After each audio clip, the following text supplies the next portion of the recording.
ਧੁੱਪ ਨਾਲ ਭਰੀ ਸੜਕ ਤੇ ਨਿੱਕਾ ਲਾਡੀ ਕੂੜੇ ਵਿੱਚੋਂ ਆਪਣੀ ਦੁਨੀਆ ਦੇ ਖਿਡੌਣੇ ਲੱਭ ਰਿਹਾ ਹੈ। ਉਸ ਲਈ ਇਹ ਕੂੜਾ ਨਹੀਂ, ਸਗੋਂ ਹੈਰਾਨੀਆਂ ਨਾਲ ਭਰਿਆ ਇੱਕ ਖਜ਼ਾਨਾ ਹੈ। ਇੱਕ ਸੁੱਕਾ ਟੁਕੜਾ ਵੀ ਉਸ ਲਈ ਕਿਸੇ ਵੱਡੇ ਖਜ਼ਾਨੇ ਤੋਂ ਘੱਟ ਨਹੀਂ ਸੀ। ਪਰ ਖੇਡ ਵਿੱਚ ਹੋਈ ਇੱਕ ਗਲਤੀ ਨੇ ਉਸ ਦੀ ਮਾਸੂਮ ਮੁਸਕਰਾਹਟ ਨੂੰ ਡਰ ਵਿੱਚ ਬਦਲ ਦਿੱਤਾ।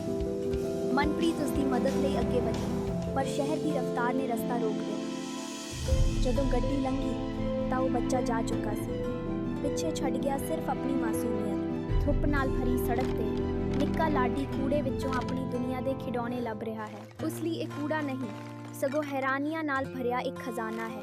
ਇੱਕ ਸੁੱਕਾ ਟੁਕੜਾ ਵੀ ਉਸ ਲਈ ਕਿਸੇ ਵੱਡੇ ਖਜ਼ਾਨੇ ਤੋਂ ਘੱਟ ਨਹੀਂ ਸੀ। ਪਰ ਖੇਡ ਵਿੱਚ ਹੋਈ ਇੱਕ ਗਲਤੀ ਨੇ ਉਸ ਦੀ ਮਾਸੂਮ ਮੁਸਕਰਾਹਟ ਨੂੰ ਡਰ ਵਿੱਚ ਬਦਲ ਦਿੱਤਾ। ਮਨਪ੍ਰੀਤ ਉਸ ਦੀ ਮਦਦ ਲਈ ਅੱਗੇ ਵਧੀ, ਪਰ ਸ਼ਹਿਰ ਦੀ ਰਫ਼ਤਾਰ ਨੇ ਰਸਤਾ ਰੋਕ ਲਿਆ। ਜਦੋਂ ਗੱਡੀ ਲੰਘੀ ਤਾਂ ਉਹ ਬੱਚਾ ਜਾ ਚੁੱਕਾ ਸੀ।